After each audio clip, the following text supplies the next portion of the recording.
everyone, welcome to class 12th math with Priya. So चलिए देखते हैं नेक्स्ट क्वेश्चन जो कि है क्वेश्चन नंबर 5।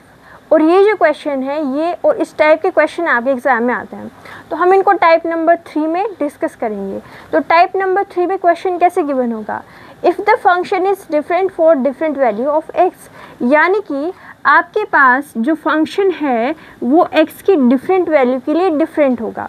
जैसे कि एक एग्जाम्पल में देखिए यहाँ पे x अगर लेस है या इक्वल है 1 के तो फंक्शन है x, अगर x 1 से ग्रेटर हो जाता है तो जो फंक्शन है वो क्या हो जाता है 5, यानी कि x के डिफरेंट वैल्यू के लिए फंक्शन कैसा हो रहा है डिफरेंट। अगर ऐसा होता है तो ये टाइप नंबर 3, इसमें हम इसको डिस्कस करेंगे। ठीक है, तो हम इनके स्टेप्स देखेंगे। अगर आप ये स्टेप्स ध्यान से देख लेते हो तो इस टाइप का हर एक क्वेश्चन आप आसानी से सॉल्व कर सकते हो। ठीक है, तो चलिए देखते हैं step number 1, put the value of c any real value in F x. तो यहाँ पे आपको जो पॉइंट है जिस पे आपको क्वांटिटी चेक करनी है वो c गिवन होगा और उस c को आपको क्या करना है फंक्शन में पुट कर देना है। ठीक है, अब यहाँ पे हम क्या करते हैं c को ले लेते हैं x is equal to 0। Okay, so यहाँ पे अगर x 0 के इक्वल है तो बताइए कि फंक्शन क्या होगा। सोचिए, अगर x 0 के इक्वल है तो फंक्शन क्या होगा। फंक्शन कैसे डिफाइंड है कि अगर x लेस होगा या इक्वल होगा 1 के तो फंक्शन क्या होगा x। अब 0 क्या है, 0 तो 1 से लेस होता है, यानी कि आप ये कह रहे हो कि यहाँ पे जो हमारे पास फंक्शन आएगा वो क्या आएगा x। ओके, ये पॉइंट क्लियर है। सो यस, यहाँ पे जो फंक्शन होगा वो क्या हो जाएगा हमारे पास x। ओके, अब आपको क्या करना है इसमें 0 पुट कर देना है, तो यहाँ पे क्या आ जाएगा f0 एंड x के यहाँ पे 0 पुट करेंगे तो कितना आ जाएगा 0। ओके, तो हमने यहाँ पे क्या किया है फंक्शन को डिसाइड किया है। पहले हम फंक्शन को डिसाइड तो नहीं करते थे ना, क्योंकि फंक्शन एक होता था। अब यहाँ पे हमें फंक्शन डिफाइन कर दिया है तो फंक्शन हमने चूज़ कर लिया और वैल्यू निकाल ली, तो स्टेप नंबर 1 कंप्लीट हो गया। ओके, अब इसके बाद में स्टेप नंबर 2 क्या है, हमें लेफ्ट हैंड लिमिट निकालनी है। एंड लेफ्ट हैंड लिमिट कैसे निकालते हैं, limit x tend to c negative f(x). Okay, अब यहाँ पे नई चीज़ क्या है इस पैटर्न में कि हमें फंक्शन को डिसाइड करना पड़ेगा। अब यहाँ पे हम फंक्शन लिख रहे हैं तो फंक्शन कौन सा होगा, फंक्शन को डिसाइड करना पड़ेगा जैसे हमें कंडीशन गिवन है। ओके, तो चलिए अब निकालते हैं लेफ्ट हैंड लिमिट। बताइए कैसे निकालते हैं। Yes, limit x tend to c negative. c क्या है, c तो हमारे पास 0 है ना, तो 0 नेगेटिव।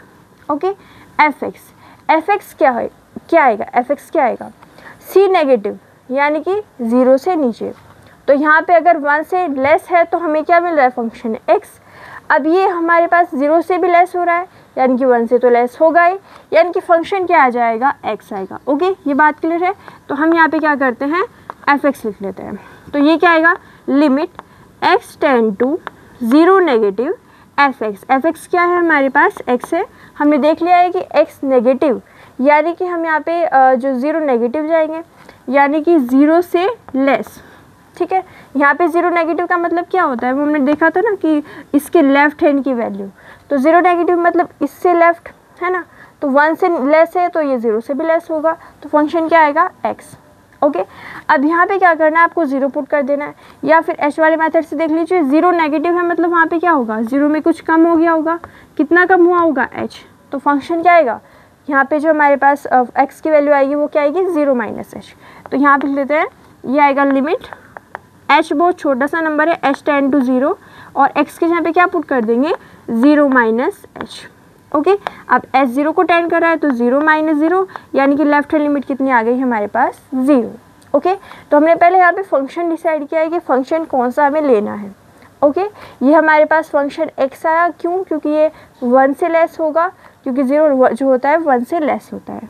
ओके, अब यहाँ पे क्या करते हैं हम राइट हैंड लिमिट निकालते हैं स्टेप नंबर 3 में। तो स्टेप नंबर 1, स्टेप नंबर 2। अब देखते हैं step number 3, find right hand limit. Right hand limit कैसे निकालते हैं, limit x tend to c positive f(x). अभी f(x) क्या है वो हमें डिसाइड करना पड़ेगा। ओके, तो यहाँ पे क्या करते हैं limit x tend to c positive. c क्या है 0, तो 0 पॉजिटिव। इसका मतलब क्या होता है 0 पॉजिटिव का, कि 0 के राइट की वैल्यू, इसका मतलब जो है पॉजिटिव या नेगेटिव से नहीं होता, ये लेफ़्ट और राइट की बात करता है। तो 0 पॉजिटिव मतलब 0 के राइट की वैल्यू। ओके, यहाँ पे क्या आएगा f(x). अब यहाँ पे देखिए limit x tend to 0 positive, तो x tend to 0 positive, f(x) क्या आएगा, अब ये 0 से आगे जा रहा है तो मतलब 0 से आगे वाली वैल्यू होगी, बट यहाँ पे हमारे पास फंक्शन क्या आएगा, देखिए यहाँ पे 0 से आगे होगा मतलब 1 से तो लेस ही होगा ना, तो फंक्शन क्या आएगा x, तो हम यहाँ पे क्या कर देते हैं x पुट कर देते हैं। अब यहाँ पे 0 पॉजिटिव है मतलब 0 से आगे वैल्यू जाएगी यानी कि 0 प्लस h, ओके। 0 में कुछ ऐड हो गया होगा तो वो स्मॉल वैल्यू हम h ऐड कर देते हैं, तो लिमिट, अब h जो है बहुत छोटा सा नंबर है तो h टेंड टू 0, यहाँ पे क्या आ जाएगा 0 प्लस h, तो ये क्या होगा h को 0 पुट कीजिए, 0 प्लस 0 यानी कि ये वैल्यू कितनी आ जाएगी 0। अब हमने यहाँ पे देखा कि ये f 0 के इक्वल है, लेफ्ट हैंड लिमिट 0 के इक्वल है एंड राइट हैंड लिमिट भी क्या है 0, तो left hand limit, right hand limit and fc की वैल्यू अगर इक्वल आ जाती है तो फंक्शन क्या हो जाता है continuous. So hence function is continuous, function क्या है हमारे पास कॉन्टिन्यूअस है, किस पॉइंट पे, at x is equal to 0, okay.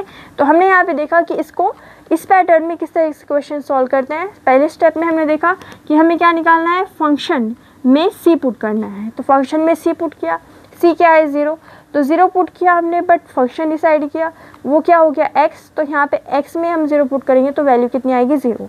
Left hand हमने लिमिट निकाली, यहाँ पे फंक्शन डिसाइड किया वो कितना आया x की जगह पे हमने यहाँ पे क्या पुट कर दिया 0 माइनस h, क्योंकि ये 0 से लेस है। अब h की जगह पे 0 पुट किया तो ये वैल्यू 0 आ गई। राइट हैंड लिमिट में हमने फंक्शन डिसाइड किया x, यहाँ पे हमने क्या पुट किया h की जगह पे 0, तो ये वैल्यू कितनी आ गई 0। तीनों इक्वल है मतलब फंक्शन क्या है कॉन्टिन्यूअस, ठीक है। तो आप इसका स्क्रीनशॉट ले सकते हैं, ओके। तो ये हो गया हमारे पास question number 5 type number 3, okay. अब यहाँ पे x is equal to 1, x is equal to 2 के लिए आप चेक करके बताइएगा कि कॉन्टिन्यूअस है या फिर नहीं है, ठीक है। तो टाइप नंबर 3 आई होप आपको क्लियर है। मिलते हैं अगली क्लास में। अगर आपको हमारी वीडियो अच्छी लगी है तो लाइक कीजिए, शेयर कीजिए, हमारे चैनल को सब्सक्राइब कीजिए। Thank you so much for watching.